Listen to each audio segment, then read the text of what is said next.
Hello there, everybody, and today it is finally time to talk about the Bad Batch series finale.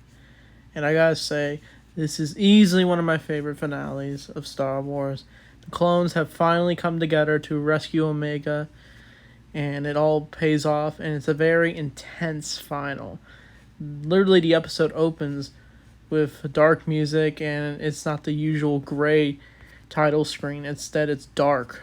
Like, that's how serious it is. And I thought, ooh, something serious is going to happen.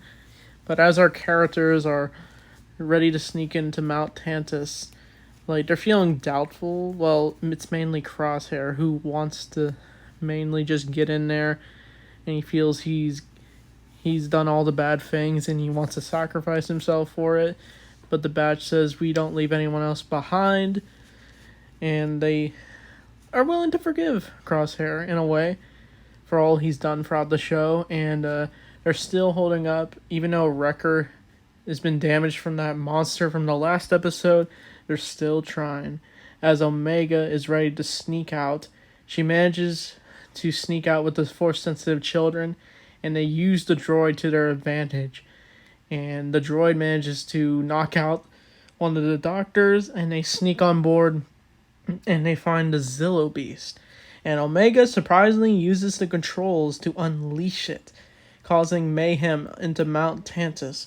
And after Dr. Hemlock is ready to capture Omega, Echo and Emery are ready to find her. They do get to the base where she's in, but they couldn't find her.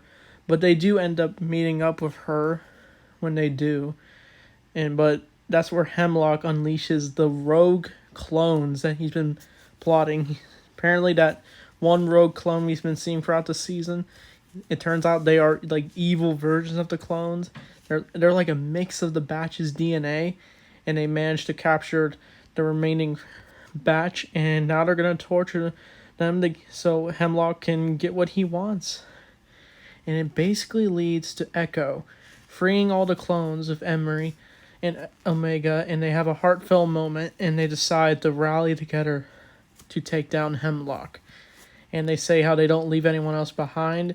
And the Admiral guy, he's not really buying this whole escape thing. He just wants to get out, but he manages to want to find out why Omega is so special. But that's where one of the Lana Say tries to shut down the plans, and she ends up getting shot by the Admiral, and she ends up pressing a detonator, and they both die. Shocking moment for sure.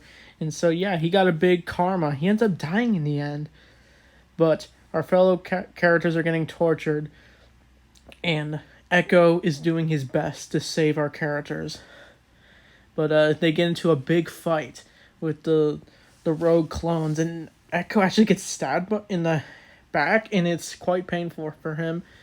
But he manages to fight them off. And I thought Echo was going to die in this moment, because most of the other clones who were escaping got gassed, but then they managed to free the batch, but Omega gets captured by Hemlock.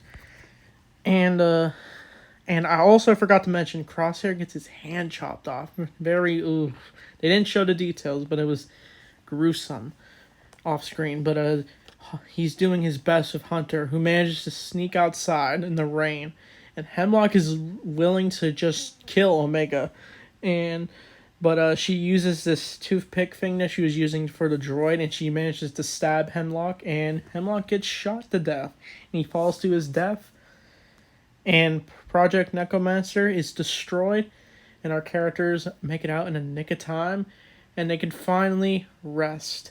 But Echo still is going on the mission to save remaining clones, with Emery, who wants to redeem herself, and the batch have finally settled down on Pabu.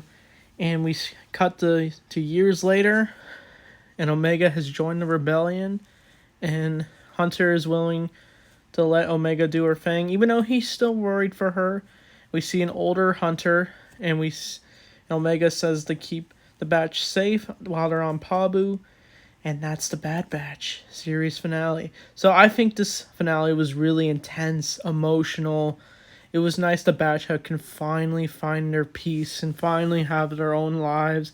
And that was the whole message behind the Bad Batch. What was the fate of our clone troopers? It's like a big love letter to the clone troopers throughout the Clone Wars. And unfortunately, yeah, we may have lost Tech in this show, but it's nice that they paid homage to him. And I gotta say, the Bad Batch is easily one of the most fun show to watch in the new Star Wars animated stuff. There were some slow episodes, but this, I think it wraps up very nicely. I realize how consistent the show's been ever since season 1. So I'd give this finale 1 out of 10 out of 10. So tell me, what do you think of the Bad Batch finale? And I can't wait. Maybe I'll review the whole series as a whole. But anyway, thanks for watching, and may the Force be with you always.